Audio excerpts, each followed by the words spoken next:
Hello everyone, welcome to Aptiplus Academy for Civil Services. As you all know that the OPSC Mains 2022 exam is scheduled to begin on 25th of the Feb. Less than 4 days are remaining for the exam now, and most of the serious and sincere aspirants will be facing anxiety. Now, in order to help these aspirants, Aptiplus has brought forward the much awaited video on the most probable questions as well as the winning strategy for the exam. Now, this particular video, it is a must watch for anyone aspiring for proven success in the mains 2022. Now, to begin with, we will discuss the schedule of the examination, how you aspirants need to plan about it. Then we will be discussing the paper-wise most probable question from your GS1, most probable questions from GS2, GS3 and GS4. Simultaneously, we will be discussing the strategy you need to follow. We will be also discussing the themes, the most important themes, which have very high probability of appearing in the essay paper.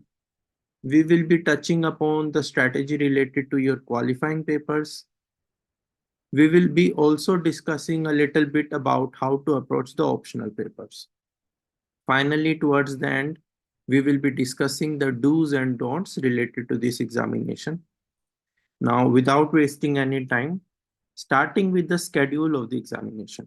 Now, as you all know that the OPSC pattern is moving towards the UPSC pattern now. So you can expect the level of the questions to be of UPSC standard. Now you need to plan the days of the examination as per your own body. Now this is very important. Why I say as per your own body? Because every individual has his or her lifestyle. Now managing these from one Sunday to another Sunday, it will be a difficult task, right? Because you have to write 9 papers, 3 hours each, that amounts to 27 hours. So managing your body will be the first important thing that you need to understand. So starting with, we have on your 25th, 2 papers, your qualifying papers, your Audia language, as well as your English language. Now you have to score 25% in these papers. Most of the serious candidates will be aware of the importance of these papers, but there are some candidates who often neglect these papers. I have seen, I know, personally know a number of students who prepared very hard for UPSC examination also, and they flunked in this paper. They scored less than the percentage that has been decided by the commission for these papers. And after facing failure in one attempt, then in the next attempt, they gave importance to this paper, this particular paper, and then they were able to secure a good rank. So that the message that I am trying to convey is that please do not show less importance to these papers. Neither you should be overconfident in these papers. That is important. We will be discussing in detail the strategy towards the later half of the video. After these 2 qualifying papers, we have your essay paper on the 26th. Right. Now, in my personal opinion, as well as you can take it as a suggestion, I would suggest that between 2 papers, between 2 days, try to focus only on the paper which will be on the following day. For example, after coming, say on Sunday, after giving your English language paper, take rest, adequate rest, and then study only for the essay paper. Don't try to start preparing, revising something related to say GS papers or the optional papers and so on. So that is a wrong strategy. I would suggest the focus, your mindset that should only be on your essay paper. Similarly, after giving the essay paper, take adequate rest and then start with your GS1 and GS2 papers only. Don't try to jump on GS3, GS4. Many a times what the students do, that we have a 1 day gap, right?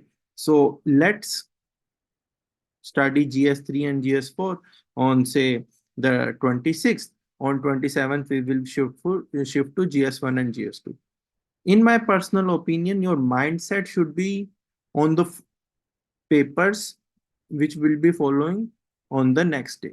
That focus you should be having. This is the next thing, important thing. And in these days during the examination, please do not try to read anything new. And this particular thing is valid for from this particular day. The moment you are watching the video also, please do not learn anything new now. You can scan the newspapers, you can listen to the news, right? You can retain that in your mind, but learning new concepts at this moment, that is not suggested, right? Now, this is the strategy. Now, you also need to ensure that the level of your body, it is uniform right from 25th of the Feb till 5 p.m. 3rd March. Your body, it should not be the case that your efficiency level was 100% say on 25th Sunday 9 a.m. and it decreased to 40% say on 3rd of the March Sunday, right? So there should be uniformity. Do not get overexcited. Do not get over anxious.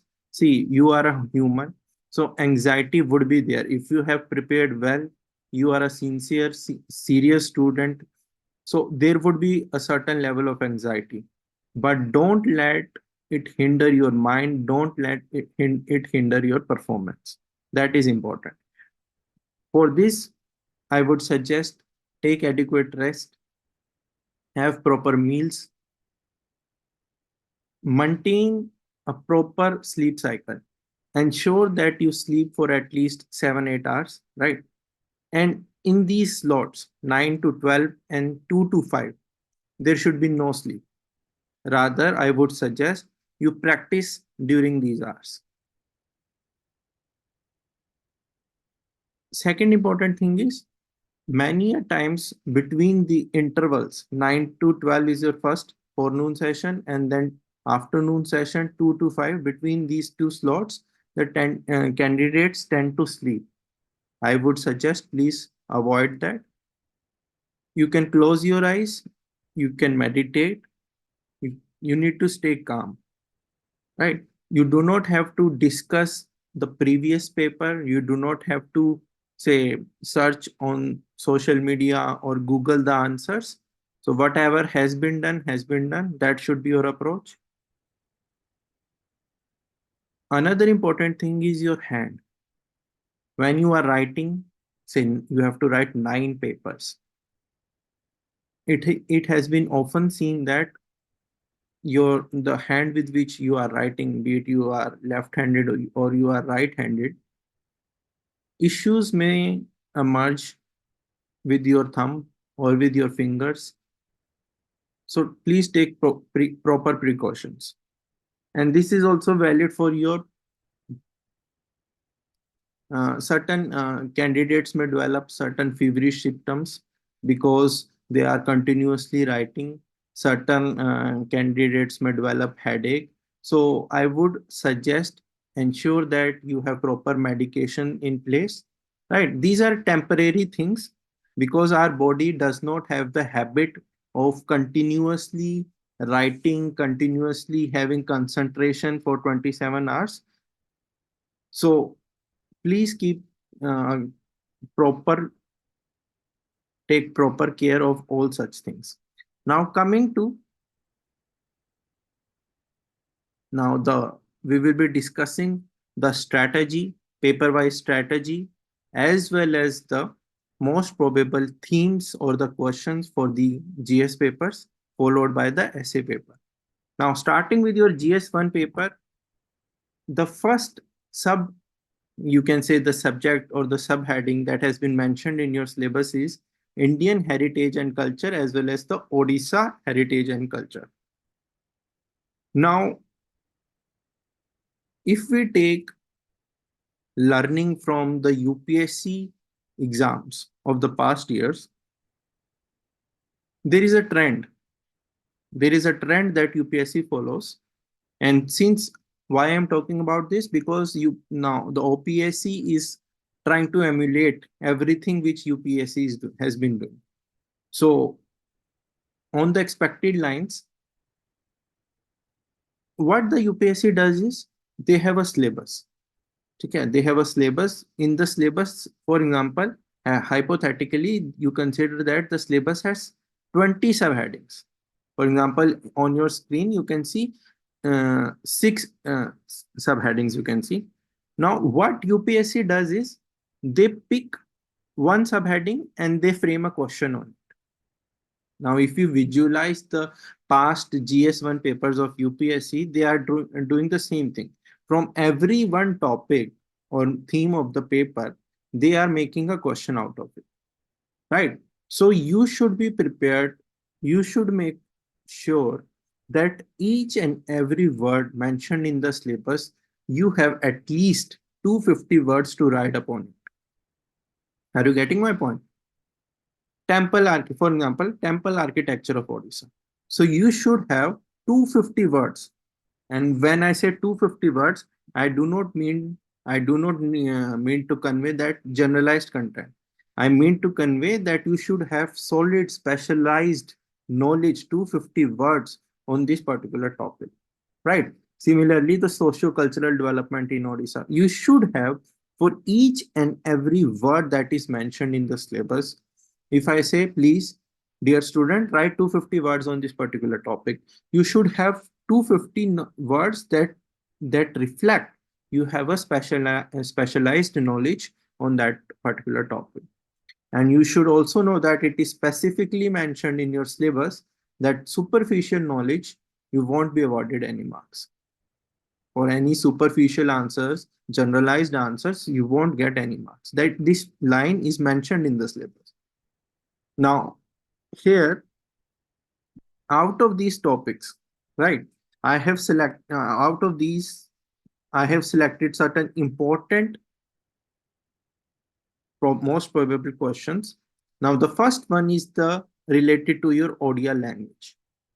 Now, I would suggest you guys that please consider these questions as themes. As themes.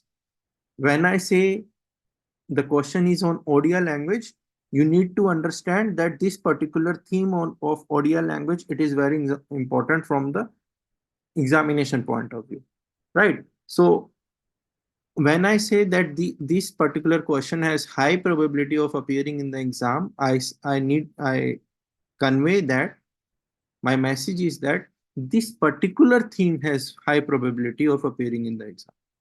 So the first theme is related to the language. Now the question says, discuss the evolution and growth of Audia language, highlighting its historical, cultural, and literary significance. Now, whenever you are attempting a particular question, make sure you read the question very carefully. You decipher what is the main theme of the question. You decipher what are the key words in the question, and then you write the answer. Right. Now, for the GS paper, for the 10 markers, you will be having around 7 minutes per question. Similarly, for your 15 marker, you will be having around 10 minutes per question. Further, you won't have more than 15 seconds to think about what would be the structure of the answer. Right. So I hope all the aspirants have already decided what their approach would be for a particular paper, right? And each answer would have an introduction, body, and conclusion. That is the standard format you will be following. Now, here in this particular question, you will be starting with the Audia language. you would be writing something on the Audia language. Then in the body, you will start with the historical background of the language, right? Its origin. And then in a chronological manner, you will be mentioning its evolution as well as its growth. Then you will be also be highlighting its cultural significance and literary significance. And in the conclusion, you can mention what is the present status of the Audia language. What is the present status of the Audia language? So this is how you are going to structure and this answer, and this is how you are going to approach the answer. So the important thing here is your theme. Theme is the Audia language. And this is related to your, as you can see on the screens, fifth bullet, evolution and growth. So direct questions would be there, right? Direct questions on the themes would be there. And now, as you can see, out of these 6 themes that you can see on your screen, I have chosen 3 as the most probable ones. Now the second question, it relates to the temple architecture of Odisha, right? And the examiner specifically mentions during the rule of Ganga rulers and the Gajapati rulers. Why this particular question is important? It shows 2 things. First of all, temple architecture is directly mentioned in your syllabus, and you can also see that in the dynastic history of Odisha, certain rulers have been mentioned, and Ganga and the Gajapati rulers are also mentioned. So by this question, you get an idea that 2 particular themes, they may be merged with each other, right? So as I was saying in the starting of the session, that the paper would contain 20 questions. But in your syllabus, there might be more than 20 subheadings. So what the examiner will do? The paper setter would merge 2 things. So this is why this particular question is important. Now, the question says, how did the temple architecture of Odisha, particularly during the 2 dynasties, contribute to the development as well as the evolution of unique Kalinga style? What were the distinctive features that set it apart from the contemporary traditions in India? Now, there are 2 subparts of this question. So in the introduction, you will be mentioning something about the temple architecture of Odisha. Then in the body, you will be mentioning the contribution of these 2 dynasties to the development as well as the evolution of the Kalinga style of architecture. Then in the second half of the body, you will be mentioning the distinctive features. So there would be a comparative analysis between the temple architecture of Odisha as well between the contemporary traditions in India. Then in the conclusion, you can mention that apart from the Kalinga style, what other types of temple architecture are present in Odisha. So in the conclusion, it is always beneficial, particularly for the static questions, to give extra information related to the theme that has been asked. For example, in this particular case, the theme is the temple architecture of Odisha and Kalinga style. So always beneficial to move 1 step ahead and to give the examiner extra information. Why I am saying so? Because the candidates, the aspirants, tend to write generalized conclusion. They just reiterate what has been mentioned in the question. So please avoid that. So try to give a different type of conclusion that will help you gain more marks, right? Now, question number 3.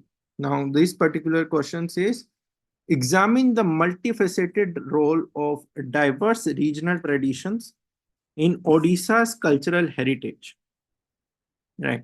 And it specifically mentions that you have to give example of various socio-cultural elements, festivals, art forms, and culinary traditions that contribute to the rich cultural tapestry and shared cultural consciousness of the state.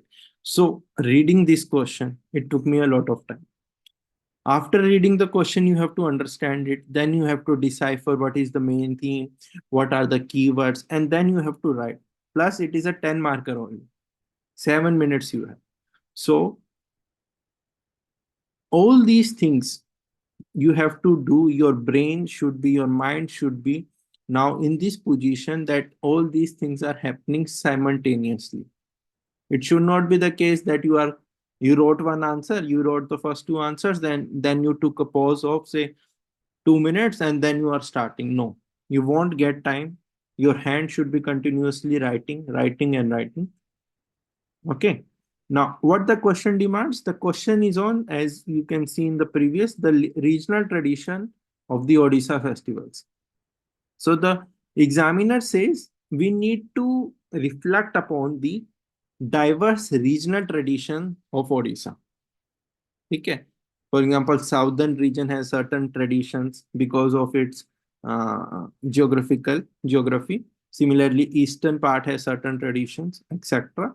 So you need to reflect on, you mentioned about these diverse regional traditions by taking examples from festivals, socio-cultural elements, art forms, and the culinary traditions. So what you will be doing?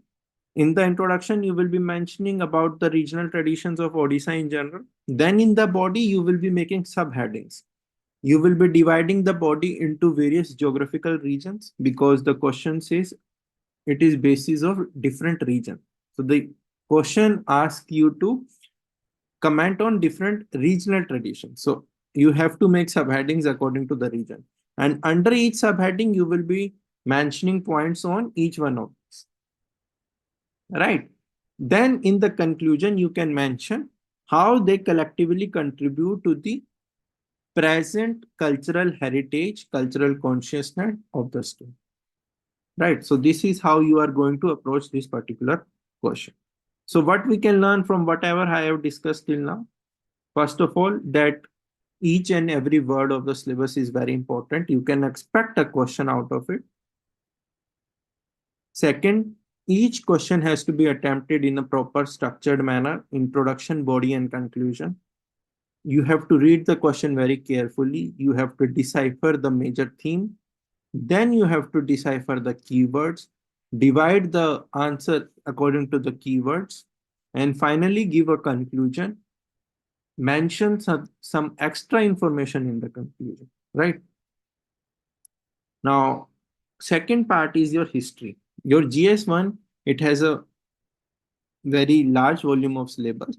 So second heading, I would say, is history, where your modern history of India, then your history of your Odisha, that has been mentioned. Now, out of this, again, I have chosen 3 questions. First of all, the first question is related to the linguistic reorganization of the states. As you all know that language is a critical issue in India nowadays. It has been for decades, you can say. So you can expect a question out of it.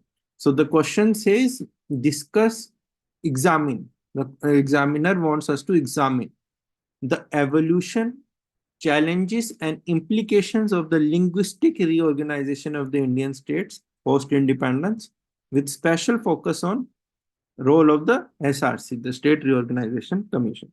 So you will be starting introduction in the introduction and you will be mentioning about the need for the linguistic reorganization of the Indian states. Then you will be mentioning a little bit about SRC. And this you will be mentioning in the body. So in the body, start with the evolution, the SRC, how it evolved, then what was its role, then mention about the challenges it faced and the implications. Finally, you can mention in the conclusion, as I have told you, you will be mentioning how language continues to be a critical issue in India nowadays, in the contemporary times. So a little bit upon that. Also, whenever you are writing an answer for the civil services examination, please make sure that you portray a optimistic outlook throughout the answer. Your answer should never reflect pessimism. It should never show that you are a pessimistic person. Always conclude the answer on an optimistic outlook. Even if there are challenges associated with certain thing, even if a scheme is full of hurdles, you should always give a silver lining, right? That is what I am trying to convey. So make sure that, be it your essay paper, be it your optional paper, always conclude on an optimistic outlook, right? So one major theme is your language. Second is your the British colonialism in India. So a question can come on the economic impact, right? Or socio-cultural impact. So I am expecting a question on related to the impact of British colonialism in India on a larger scale rather than some specific aspect, right? So here the question says highlight the metamorphosis of British colonialism in India, marking distinct shifts in economic objectives, control mechanisms, and justifications for the prolonged rule. So in this particular question, in the beginning, in the introduction, you will be mentioning a little bit about the background of British colonialism in India, how they came, etc. Then you will be dividing your body into different phases, right? That in a particular phase, for example, in the later half of the 18th century, then beginning of 19th century till say 1857, then 1857 till 1919. In this manner, in different phases, you are going to divide the answer, divide the body, and then you will be mentioning what were the economic objectives, control mechanisms, and justification for rule during that phase. Okay. So then in the conclusion, you will be giving a gist that how the Britishers started and at what level they reached. So you will be mentioning in 1-2 lines a gist, the trend that was seen. Okay. So this is the second way to conclude a static answer, that you are mentioning the gist of whatever you have mentioned. What is the crux that you will be mentioning in the conclusion? Third, how did Odisha evolve under different rulers during the medieval period? So again, this question is on the dynastic or history of Odisha. So you will be mentioning, since please focus on the word the medieval period. So you will be starting with the status of Odisha, who were the rulers at the starting of the medieval period, and then in a chronological manner, you will be mentioning dynasties and their impact, the impact of their rule. So you can, you have to be in very brief, you have to mention, because it is a 10 marker. So 2-3 points on each dynasty, that would be more than sufficient. And these points should reflect what was the polity, what was the economy, and what was the social status during that particular socio-cultural status during that particular dynasty's rule, right? Then again in the conclusion, you will be mentioning how from say starting of the medieval period till the end of the medieval period, what changes were seen, what was the trend that was seen in each of the political field, socio-cultural field, and the economic field. This is how you are going to conclude the answer, right? So these are the three major themes I am expecting from this particular history section. Now coming to geography. Now the geography syllabus, it mentions the geography of Odisha. And when I say geography, it includes physical, economic, social geography. Then geography, world's physical geography. Then it also mentions important geophysical phenomena. It also mentions about Odisha's natural resources. So basically that comes under your physical geography only. So two questions, two important themes. One question I am expecting upon the mineral, or you can say the natural resources of Odisha. Now here I have specifically mentioned mineral wealth. So the question can come on water also, it can come on forest also. But the major theme would be the natural resources of Odisha, and Examiner may also ask you a comparative analysis between, say, Odisha and India also. And please note that wherever in the syllabus both India and Odisha is mentioned, you can expect a comparative analysis type of question. That the question may include aspects related to India as well as your Odisha. Right.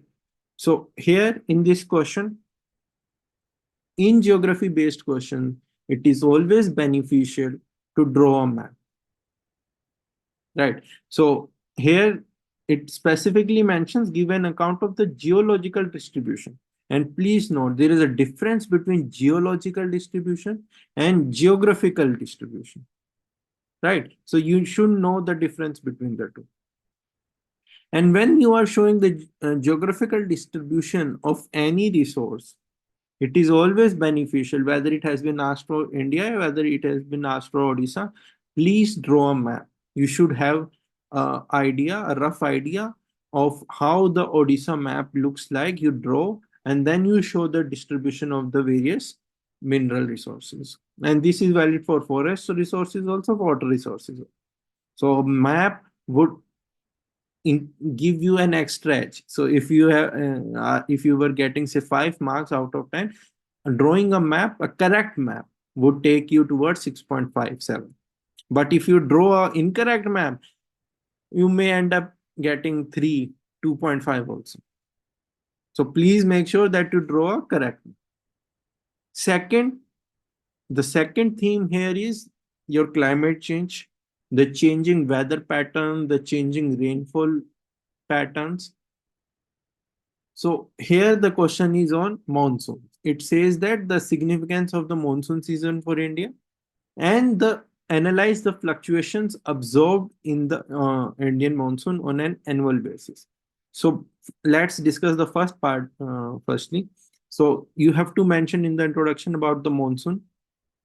Then in the body, elaborate upon the significance of monsoon for India, and then mention what are the reasons for fluctuation.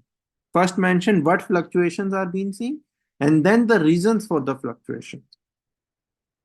In this particular question, you require certain figures that will give you an extra edge, right? Say the trend, this much millimeter rainfall was seen, say a decade before, at present this much is being seen, or say how the trend is moving in the past 2 decades, right?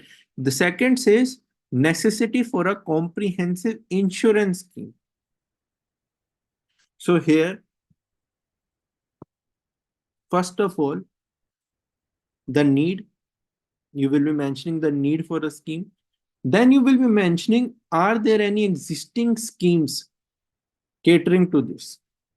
If there are certain schemes, what are the challenges, right? So how those challenges could be overcome. So this is how you are going to structure. So it is going to be a bit lengthy answer. And this is where you have to be selective.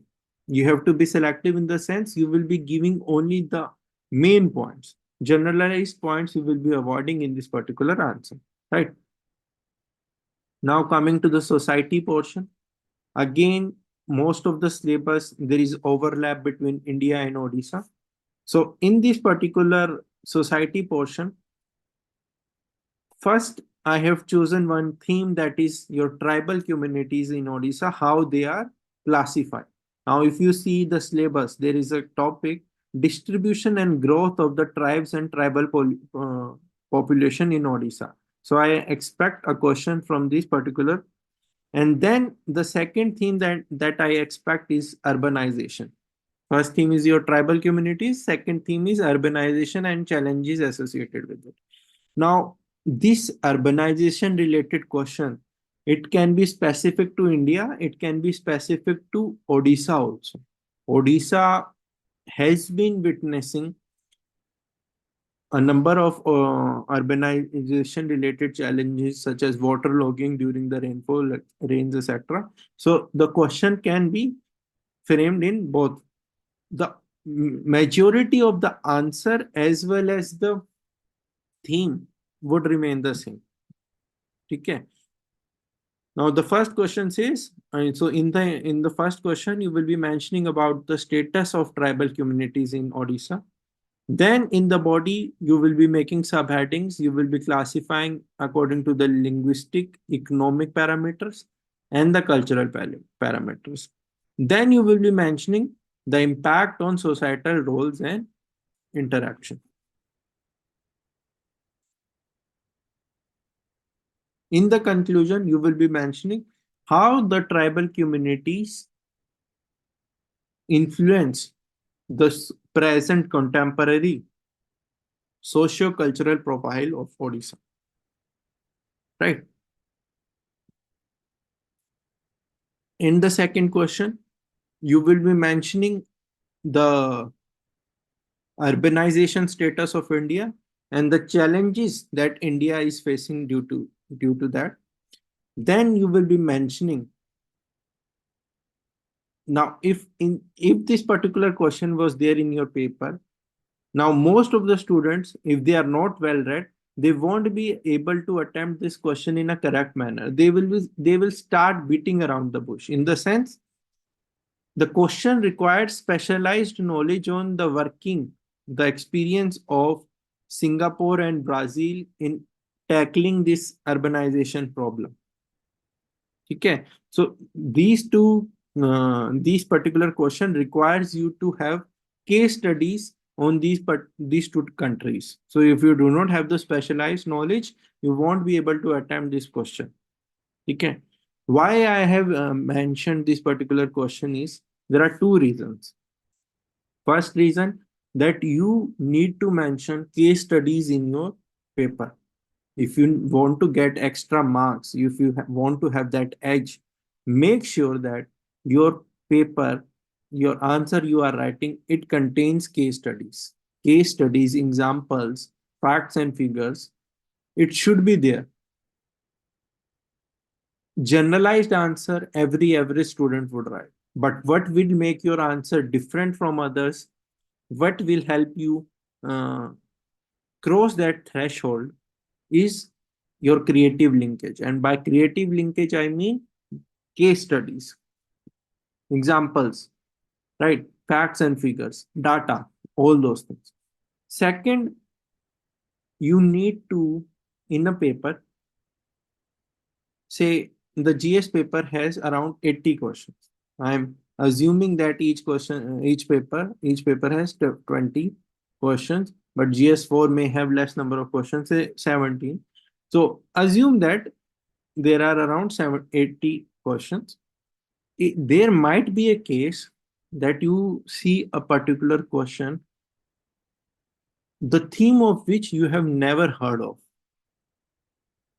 Okay, for example, in the 2016 UPSC paper, GS 2 or 3, there was a question on McBride Commission.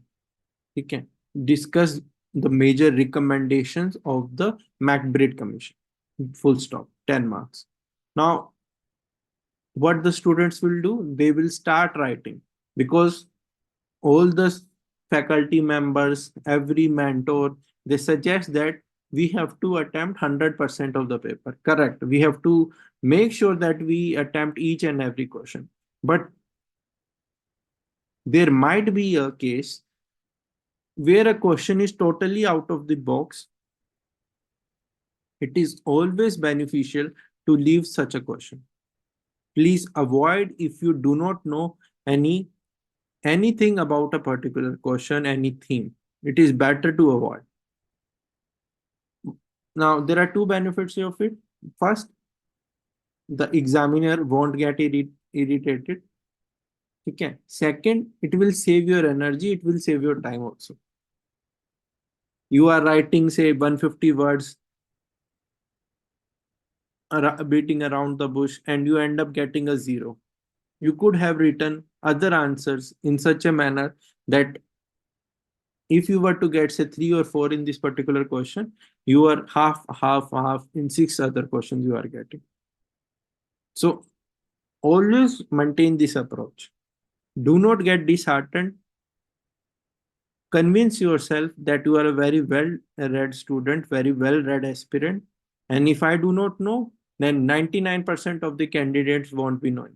There would be a case, agreed, there would be certain candidates who will be attempting the question, that particular question in a correct manner.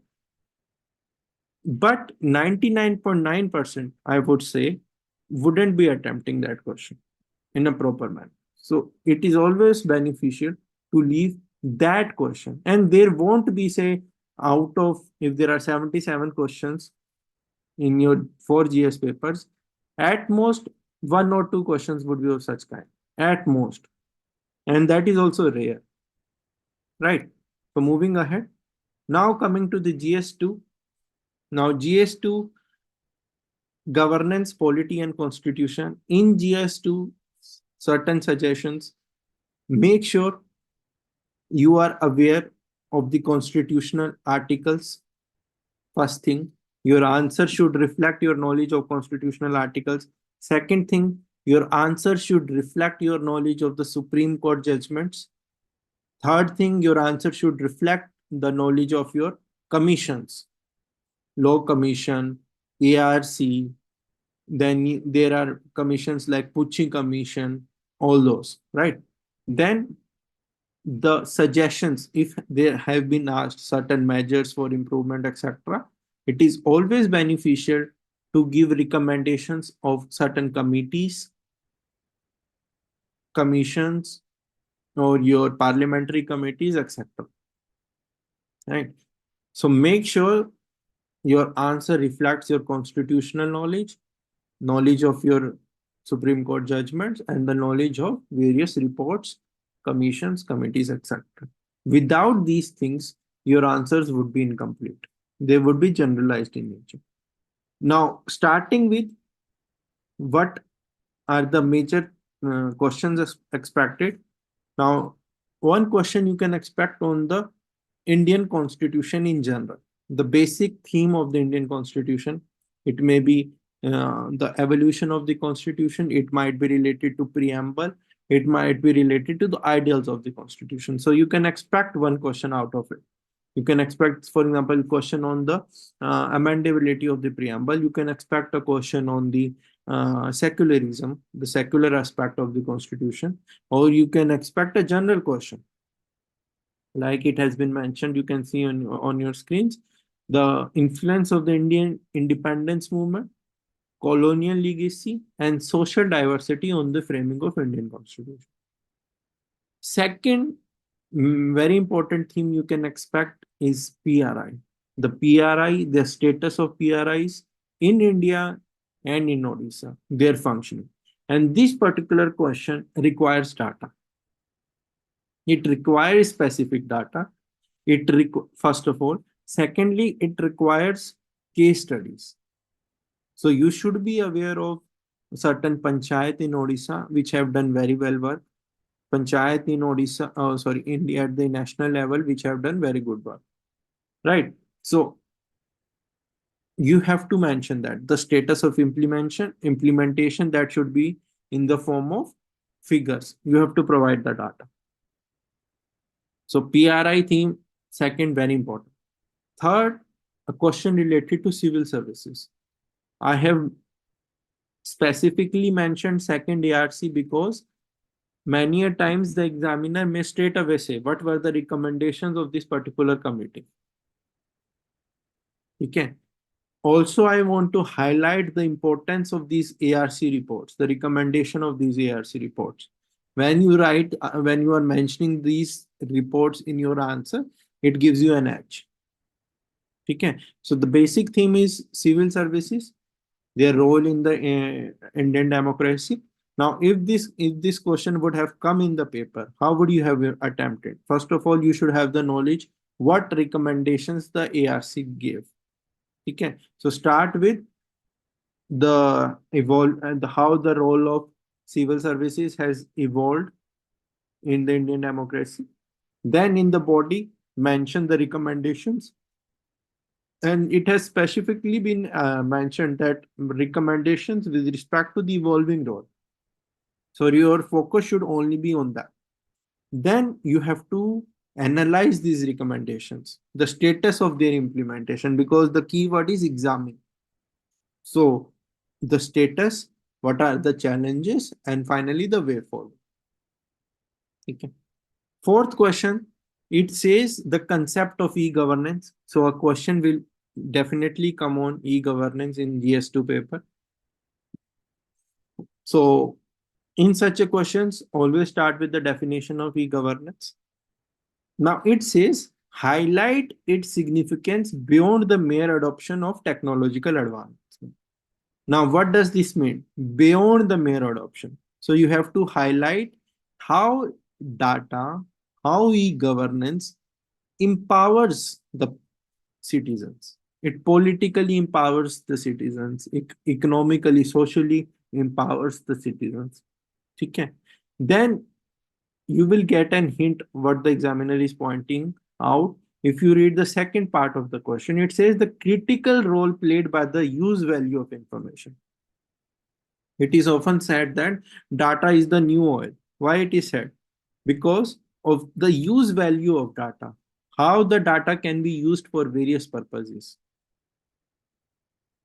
Okay, so you have to reflect that in the second part of the answer. So the question on e-governance. Now here, what you people should be aware of is certain initiatives at the national level as well as the at the level of Odisha. Make a table or say of 10 initiatives, e-initiatives, and 10 e-initiatives related to Odisha, which have won prize at the national level. Okay. So there are a number of awards being given for your these e-initiatives, initiatives related to e-governance. So make a list. Name of the scheme or the initiative, the state it belongs to, and one line on it. So make a table of 10 names if you haven't done till now. Okay, you can use these in different answers. And please note one more thing, that once you have written an example in the paper, for example, there is a scheme by the name of Bhumi. Okay, you mentioned Bhumi in question number 4. Now, a similar question is question 14 also. Okay, so please make sure that you do not repeat the example in question number 14. You have to give unique examples. You have to give unique data. It should not be the case that you have mentioned the GDP figures of India in question number 3. Then you are again mentioning the GDP figures of India in question number 15. No. Once a thing has been used, it has been used. You won't repeat it. Make sure of this. But in different papers, yes, obviously you can use. So if a Bhumi project has been mentioned in GS2, you can definitely use it again it in GS4 or in the essay paper. Okay. Question number 5 says, now this, why I have mentioned this, because it was in the news. There was amendment to the Odisha Lokayukta Act. So here you should know the 2014 Lokayukta Act, its features, what were the amendments, what are the challenges or implications related to the amendment. Right. So these are the major themes that are expected from this portion. Then is your social justice and interstate relations. Again, India and Odisha has been mentioned multiple times in the syllabus. Now the questions here, what we can expect is again intermingling of the topics. For example, women, they are a marginalized group, and their political participation. Again, the women reservation bill was in the news, so you can expect a question on women's role in politics. Okay.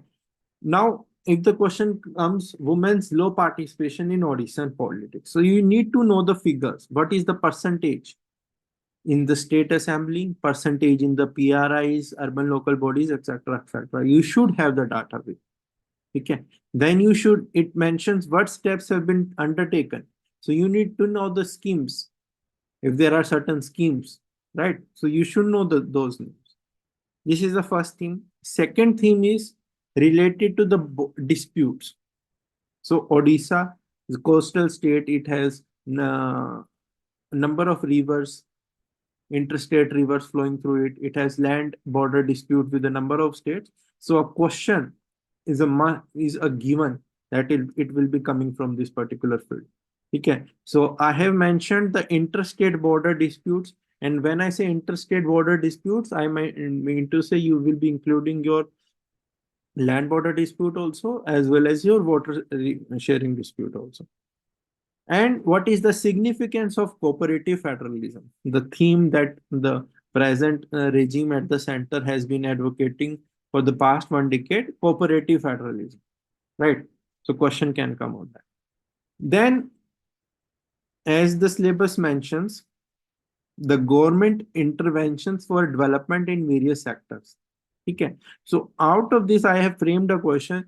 Your housing scheme, it was in the news recently. So you can, and Odisha also advocated for the Mo Ghar housing scheme. So you can get a question on two similar schemes, one at the central level, one at the state level, how they are contributing, the difference between them or the similarities between them. So a similar question can be expected. Here I have given one example that housing related. It can be related to any other sector as well. Okay, so you can expect one question of this kind, where schemes from both the center and the state level focus is on their similarities and the differences. So the basic theme would be that the schemes, they are catering to the same thing. For example, here they are catering to the housing sector. Right. The fourth question, women self-help groups. It is a very important theme. Okay, favorite of the civil services examination papers. So here the question says, the role played by women self-help groups in India's rural development. If the question was still here, it would have been a very easy question. But here it specifically mentions as highlighted in the economic survey of 2023. Right.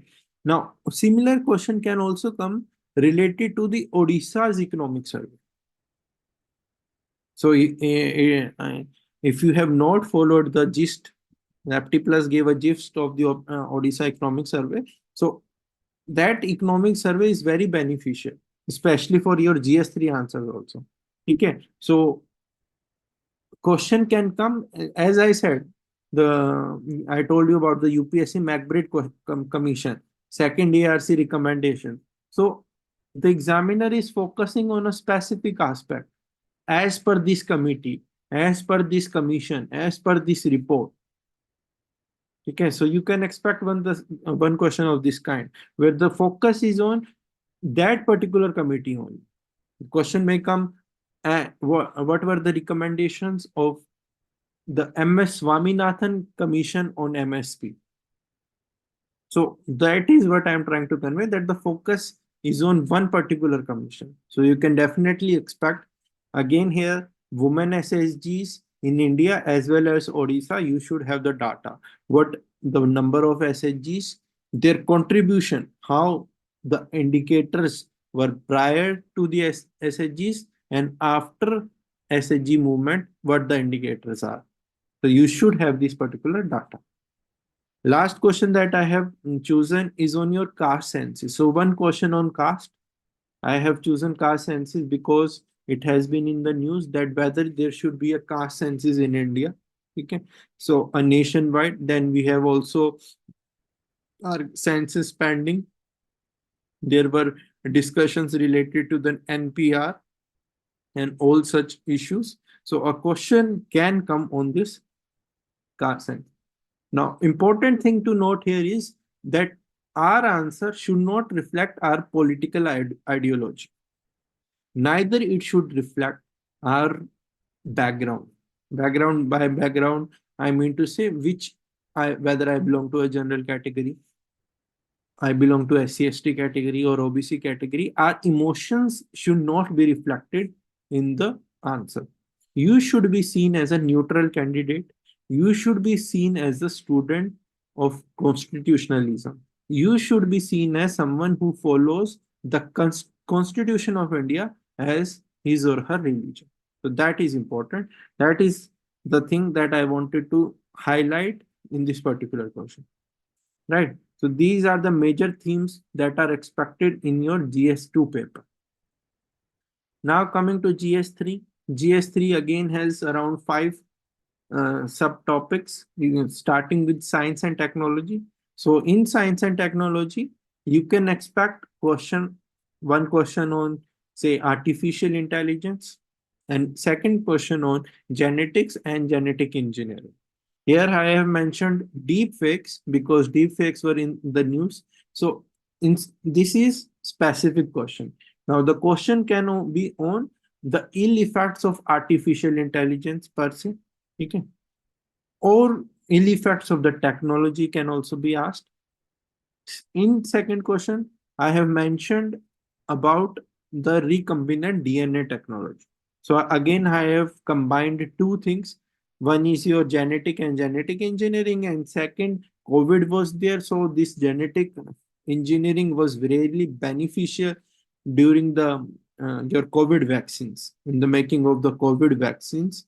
And as you can see, almost every day, news related to certain disease and its solution with respect to genetic engineering, you can read it in the newspapers.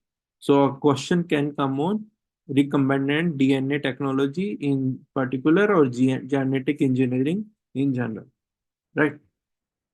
Under economic development, that is your Indian economy and Odisha economy. So there are a number of themes that have been mentioned. Out of these, two very important are, see, LPG is an evergreen theme. Okay, LPG. So the questions from these have been asked almost every year. But two important that are have been in the news. One is your land reforms related to agriculture. Okay, there are protests going on. Farmer protests were there last year also. So a question on land reforms in India and in Odisha, comparative analysis on the evolution and growth of land reforms in India and Odisha, you can expect a question. Second one you can expect is on the industrialization or the infrastructure development in Odisha. So as you can see on your screens, I have chosen two most probable ones. One is the how land reforms can address the ongoing agrarian crisis of India. Now, here again in the introduction, you will be mentioning what is the status of agriculture in India and what is this agrarian crisis. Then the land reforms, what all land reforms have been successfully undertaken, what are the pending land reforms, right? And how those pending land reforms they can address this crisis. In the conclusion, you can mention, is there anything else apart from the land reforms that is required? So you will be mentioning that as an extra piece of information. In the second question, it says the Odisha strategically positioned itself in the terms of infrastructure development. So this has been, so start with the present status of infrastructure in Odisha. Again, in the introduction, you will be giving the data. You can quote some report, you can quote the Odisha Economic Survey, according to them, what is the state of infrastructure in Odisha. Then in the body, you will be making subheadings. You will be starting with energy, ports, roads, airports, railways. Each one of these have to be addressed separately, right? And you have to give the statistics. The question specifically says, mention the key statistics and initiatives. Then in the conclusion, you can mention in the future, what is the potential of infrastructure development in Odisha. Okay. Now, why I have chosen this question? Because in the economic portion, it is a must to mention the statistics. Without statistics, any economic question would be incomplete. Right. Similarly, the initiatives related to the states, what initiatives have been taken by the state government in this field, that are very important. So I have in this particular question, I have covered everything: energy, ports, roads, airports, railways, everything that has been asked. Okay. Now, the statistics, Now, one more tool I would give you. Whenever the question is of such a nature, you can always make a table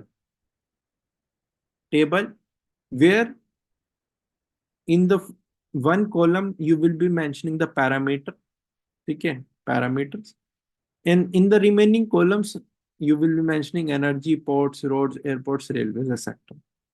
So it is always beneficial. This will help you save time also, that you are again and again mentioning the same statistic, the parameter, basic parameter.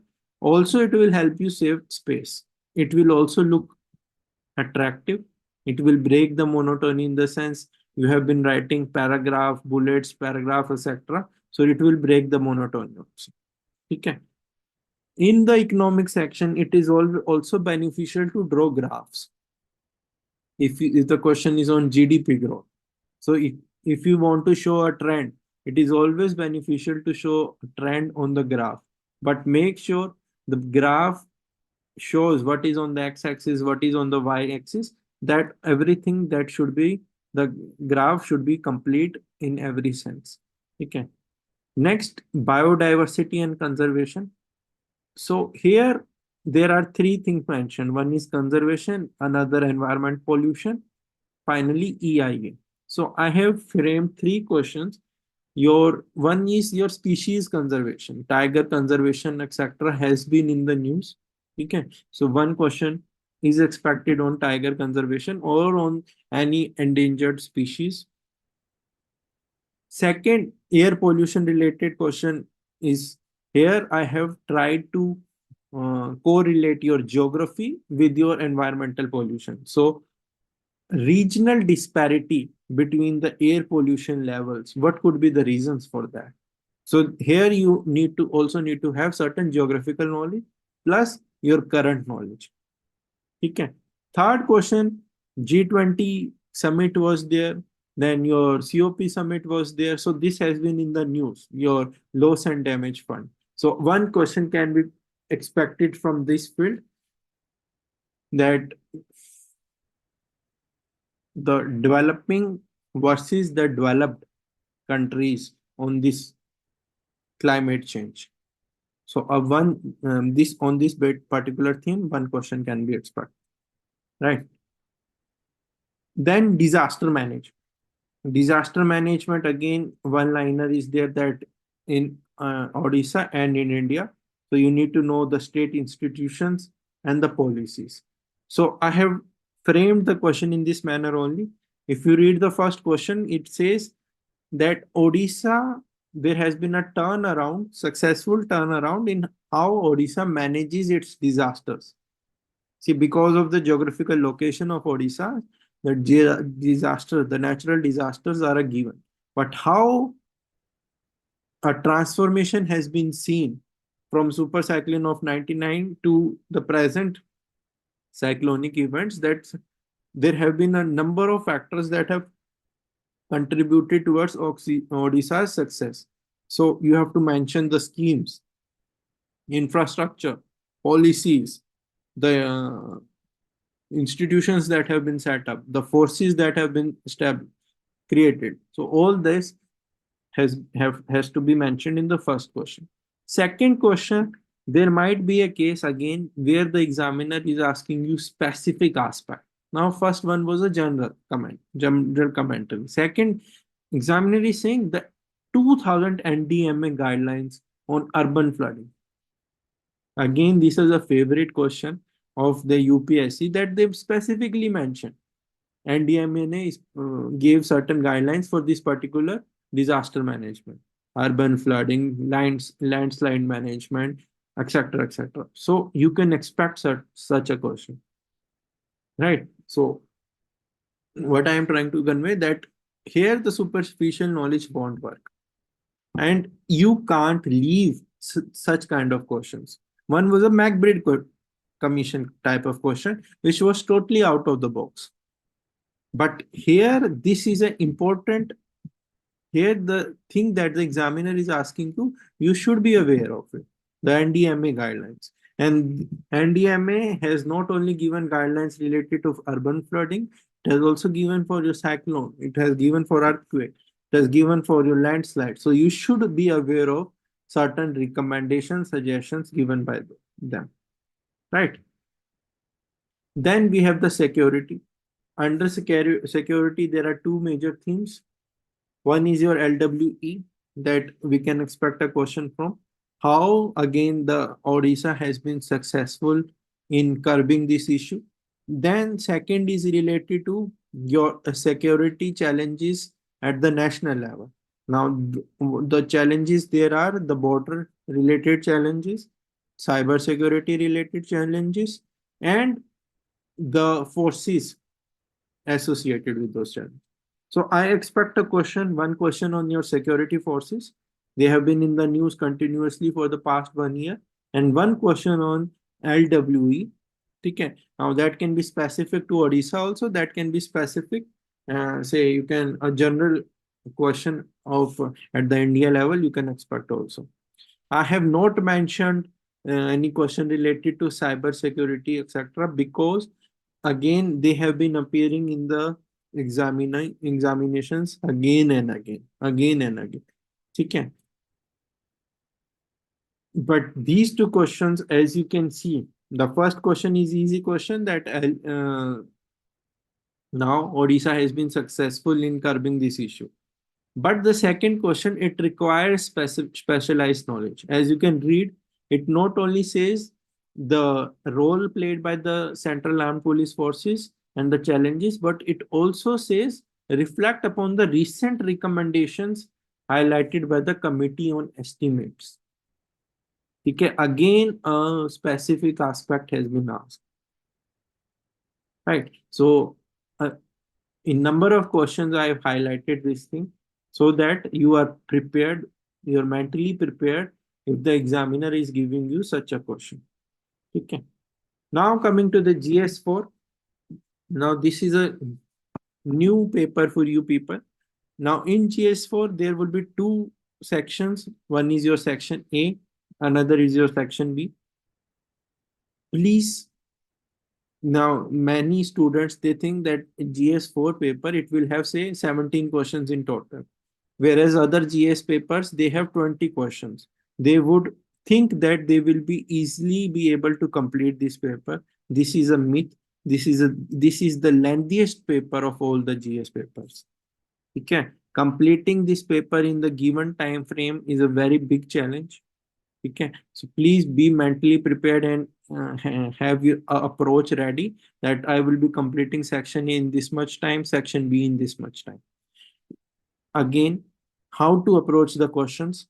Any question in section A, you have to start with the definition. Definition, for example, if the question is on probability, start with the definition of probability in your own words. Second, you have to give examples, case studies, whether it has been asked or not. Now, these examples, case studies will be of renowned personalities, of philosophers. They will not be made up examples. You won't be mentioning any made up examples or real life examples from your own real life unless and until it has been asked. Okay.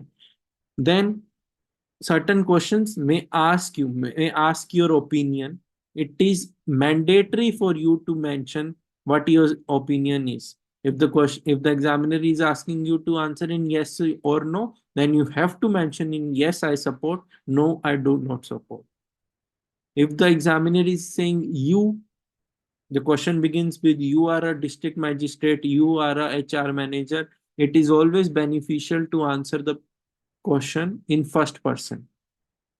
Right? Remaining questions you can answer in third person.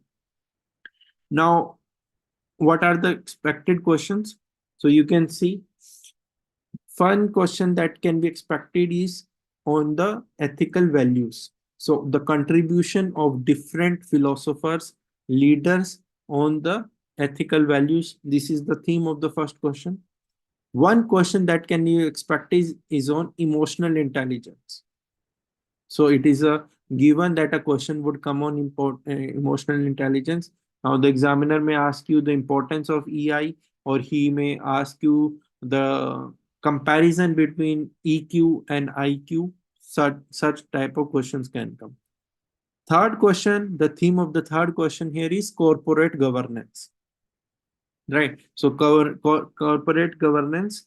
Now this is a burning issue nowadays. So you can expect here I have created a question which relates not only corporate governance, which is related not only corporate governance, but also to your environmental and social governance. So it relates, it is a multifaceted question.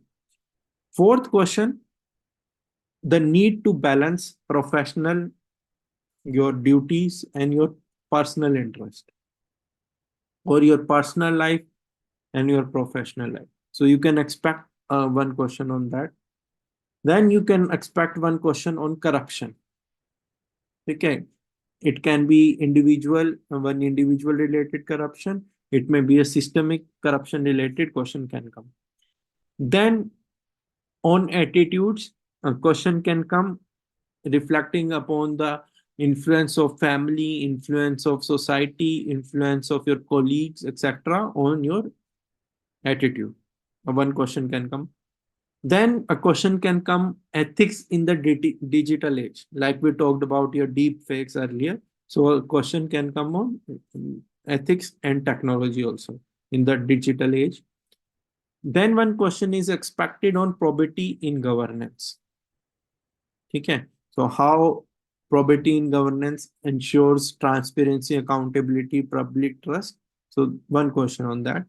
Then a question is given where a quote will be mentioned, as in the question number 9.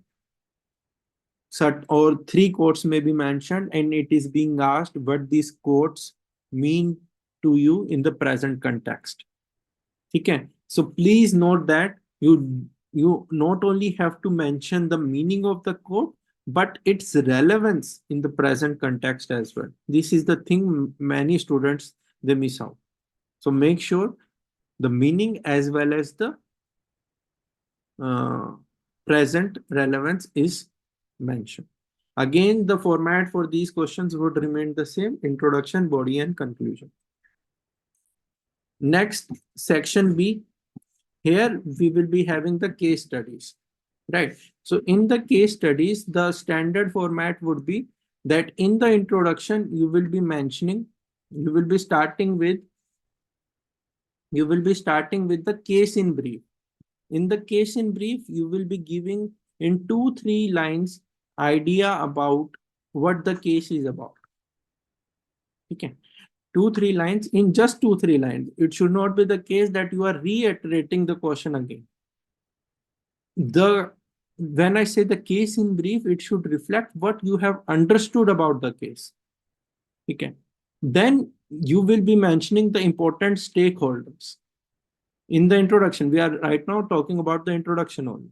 So in the introduction, first, the case in brief. Second, the important stakeholders. Third, ethical dilemmas associated with the case. So this will form your introduction. And please note, there may be a case where ethical dilemmas, they have been asked separately. So in that case, ethical dilemmas would be shifted to the body. You will be only mentioning the case in brief and the stakeholders in the introduction. Right. Then in the body, if there are, say, 3 subparts in the question: A subpart, give the content; B subpart, give the content; C subpart, give the content. Finally, in the conclusion, you will be mentioning what is your learning from the case study.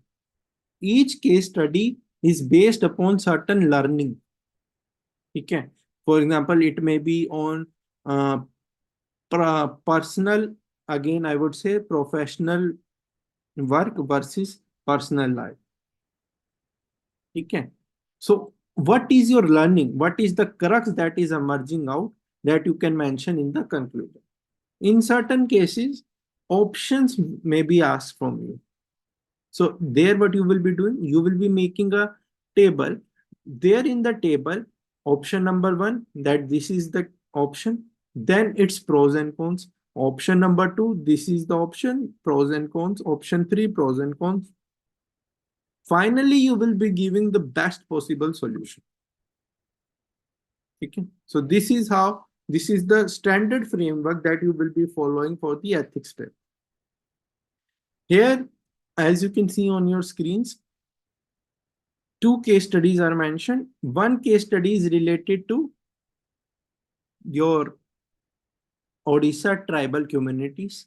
Okay, you can expect a certain case study on indigenous community, land rights, forest rights, etc. Second one is related to health. Okay, underdevelopment and health. So one case study can be expected from this. Now, both the questions are of different types. In question number 1, only one line is given. Now, this particular question, first question, it is picking a topic from your theory part, aptitude. Okay. How would you utilize your aptitude as a civil servant to uplift the district? So here the theory-based things would also come into the picture. Now, here in the introduction, you can add the definition of aptitude. Okay. Second question, now come to the second question. Okay. Second question, A part, ethical dilemmas. Okay. B, what are the strategies? In strategies, you will be mentioning the the short-term strategy, mid-term strategy, and the long-term strategy. Then there is C part, where again the examiner is asking you to comment upon something which is not relevant to the case studies, but it is a general question, that what is the importance of informed consent, transparency, and fair compensation in any decision making process concerning land acquisition. Now this particular question, it is just related to theme of the case study. It is not related to the case study per se. Okay. Similarly, if the case study was on, say, the sexual harassment of women in workforce. Okay. But the question is asking you, what are the acts? Enumerate any 5 acts related to the protection or the equality of women in workforce. So this is a generalized question. It is not related to the case study per se, but to the theme of the case study. So you can expect such question. And it has been seen since in 2013. I think the ethics paper was introduced in UPSC exams. So over the years, UPSC has moved from totally case study based questions to a hybrid type of questions, where they are asking theoretical questions in the case study as well as relevant to the case study person. So you can expect this in your OPSC exam as well. Now, question number 3, if you see on your screens, it is related to communal violence. Okay, again, it has been asked, ethical dilemmas, the strategies. Then C and D are general questions. What role do you think ethical leadership plays in preventing and managing such conflicts? And discuss the importance of empathy, impartiality, and adherence to rule of law. Now, when there are theoretical questions, general theoretical questions appearing in case studies, you have to answer them just like you are doing it in section A. You can make sure that you answer these questions like you are attempting a section A question. So the approach would be the same, right? Similarly, question number 4. Here the question is on disaster management, earthquake. Now, if you read the question here, the examiner, he has made the question in a paragraph format. Now, if you look at question number 3, it is easy to manage, ABCD part. But when the question is given in a paragraph format, it takes time to decipher it, to structure it. Okay, so be mentally prepared for such kind of question also, right? So this is related to your GS papers. Now coming to your essay paper. Now there are certain themes that are expected in, there would be 8 questions in essay paper. So out of these given themes, as you can see on your screens, So you can expect 8 questions out of these. Now, your philosophical question, the quote-based question, can also be on these themes, right? Now, what I suggest to you is that for each and every theme, for example, if you take religion as a theme, so you should have quotes related to that particular theme. You should have data, statistics related to that particular theme. You should have case studies, examples, philosophical letters related to that theme. Okay, these are a must for each and every theme that you can see on your screens. And this PDF will be shared with you also. So you can make a table. Okay, it won't take more than 1-2 pages. Just for each theme, you collect this much information if you have not done till now. And the information that you are now collecting. So if any question comes on religion, you can use that information there. Okay. Now the format would remain the same, that there would be an introduction, there would be a body and the conclusion. The essay paper has to be attempted in a paragraph format only. There would be no points in the essay paper. There would be no graphs drawn. There would be no pictorial representation anywhere in the tables, etc. in the essay paper. Please make note that it is going to be continuous paragraphs. Okay, there should be nothing else in the essay paper, only paragraphs. Each paragraph should be logically connected by connectors. What are connectors? That you have therefore, subsequently, consequently, as a result. So these are connectors. These connect two themes. Then next thing, important to cover at least 5-6 themes. For example, I always suggest the students to go by the pastel, political, economic, social, technological, cultural, cover all these fields. Then you can also cover aspects related to individual level, aspect related to family level, aspect related to society level, aspect related to national level, aspect related to international level. So these are the themes. You can divide the topic as per these themes. Okay. So you can see the major themes which are expected. For example, surveillance. You can expect one essay on surveillance. It is very difficult to pinpoint that this essay topic would come, but you can easily pinpoint which theme would come. So these are the themes you can expect the questions on. Okay.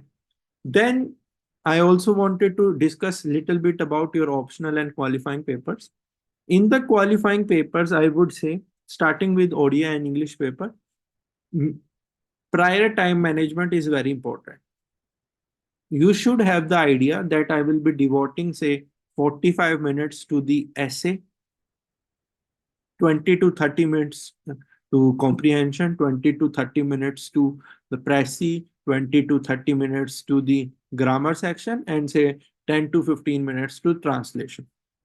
So as per your comfortable, as you are comfortable with which particular section, make sure that the entire paper is completed in say 170 minutes. Okay, so this exercise you have to do prior. This strategy you have to make prior. Okay. Second thing, do not leave anything in this paper, Odia paper, English language paper. Third thing, essay paper of this, which will be whose marks will be taken into consideration. The testing that is being done in this particular paper is different from the one that is being done in your English language paper. There your English language will be tested. Whether your essay is grammatically correct or not, whether you have written logical statements or not, whether there is a proper structured flow in the essay or not. All these things will be tested in your English essay paper rather than your concrete knowledge. Okay. Here your knowledge will also be tested. So please make sure there is a difference between the two and avoid writing flowery language in your papers, complex jargons. It should not be the case that you are a philosophical student, philosophy is your optional, and that is being portrayed in your papers, GS papers. No. GS papers, you should reflect that you are a general student. You have general knowledge of n number of things rather than specialized knowledge of say 2 or 3 things only, right? So again, repeating, for ODI paper, English language paper, prior strategy is very important, and make sure you go through the grammar portion. You must be having some English grammar book. Similarly for ODI language in grammar book. So go through the grammar ones, revise, give 1 day, at least 1 day you give to these two papers. Practice pressy writing. Okay, pressy writing practice karo, that there is a, whether you have to write in 1/3 of the words or you also have to mention the heading, etc. So please note all those points. So practice once, at least once, these papers. When I come to the optional papers now, the approach is a bit different. Your optional papers, it should reflect your specialized knowledge. Earlier, what used to happen? UPSC used to give marks for superficial knowledge in optional papers. By superficial knowledge, I mean, for example, if you are a public administration aspirant, so you are writing answers from your polity knowledge or your daily current affairs, then UPSC used to award you marks. Okay. So you could have expected, say, out of 500, you are scoring 250, 260, etc. But nowadays it is seen, if you do not reflect your answers, do not reflect that you are a PG level student, you won't get any marks. So be mentally prepared, write answers which reflect your deep knowledge of the subject.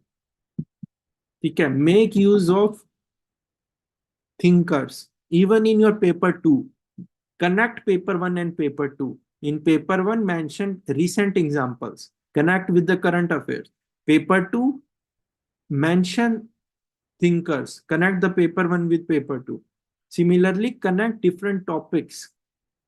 Don't restrict yourself to one particular topic. If you are writing, say, about motivation, okay, if you are writing on motivation, try to bring thinkers from other fields as well into the picture. Show that you can connect various themes. So that is important for your optional papers.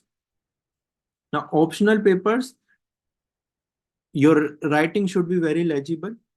Okay, even in your GS papers, the writing should be very legible, and it is specifically mentioned in your syllabus also that marks penalties would be put upon if the writing is not legible.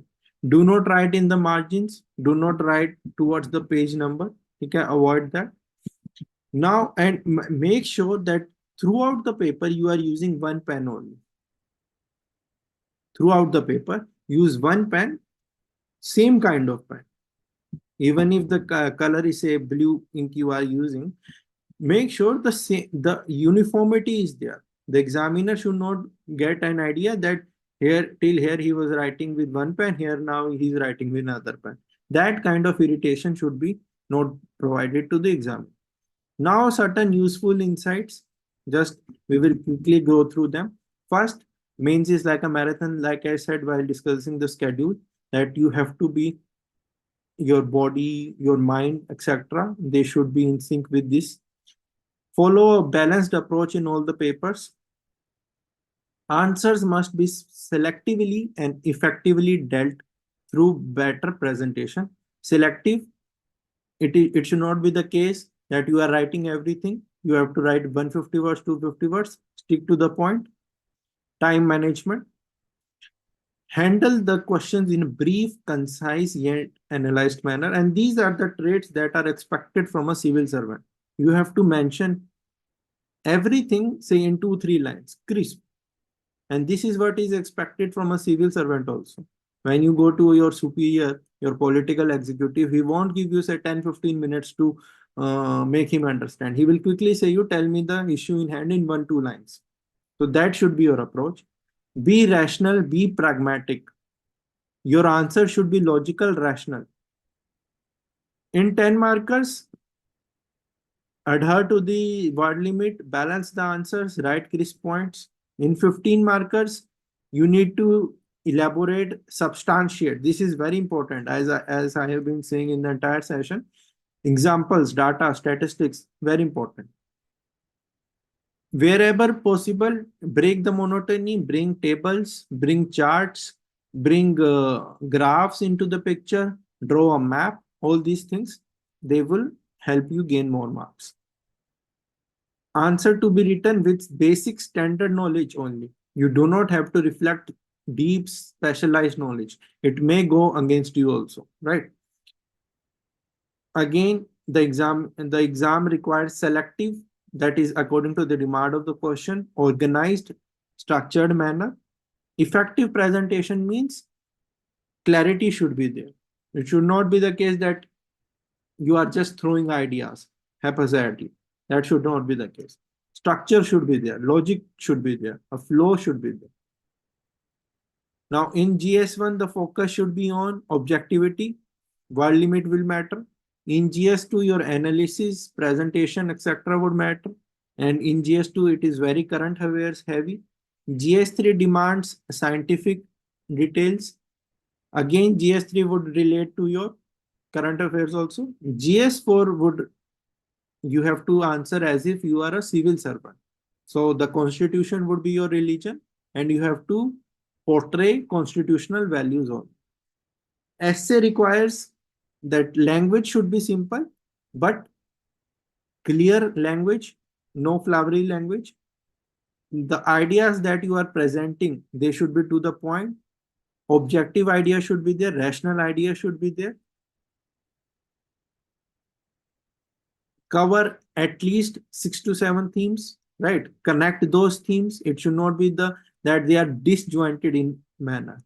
There should be a connection between all the points, all the themes that you are mentioning. Now coming to the do's and don'ts, quickly we go through the do's and don'ts. So as I have been telling you, and that adequate sleep, adequate dinner, lunch, etc. Biological clock should be tuned according to the examination timings. So 9 to 12 and 2 to 5. You should be, your mind should be, your body should be, you should refine it in such a manner that on those days, the examination days, only thing that the body thinks, the mind thinks is of the paper. Carry sufficient number of pens, right? And these are, rest of these things are general, that you have to reach the examination center within time, well before time, carry the admit card, etc. And yes, if you think that you get anxious, so you can carry a chocolate. It is very beneficial, and this chocolate, it helps during the examination if it is allowed, right? Don't sleep between the intervals. As I have said, you can close your eyes and rest, meditate, etc. Don't discuss the exams after the paper or in between two papers. Avoid that. Do not read any news study material. Avoid social media in all those days. Okay, you can go through the news channels, but avoid those gupshup type of groups. Again, do not discuss the morning paper during the break. Don't panic and be ready for surprises, because it has been mentioned UPSC, but it is valid for OPSC also. Don't lose hope. Yes, it is very important. Have faith in yourself. Be confident. You have prepared very well. Okay. So if you have prepared well, obviously you will do good. So that should be your approach. And avoid eating too much during the break. It should not be the case that you have eaten too much out of anxiety and then you are yawning in your second half, the second paper of the day, right? So now this is a line with which I would like to conclude the session, that when you aspire for something, the entire universe conspires to help you achieve it. Okay. So just remember that your preparation is done now. You only have to apply your knowledge. Be confident, be calm. Just let the universe work on its own. You just perform according to the demand of the exam. That much you have to do now. Okay. So this is now we are concluding the session. So thank you, and I hope that you do well in your examinations. Best of luck. Thank you.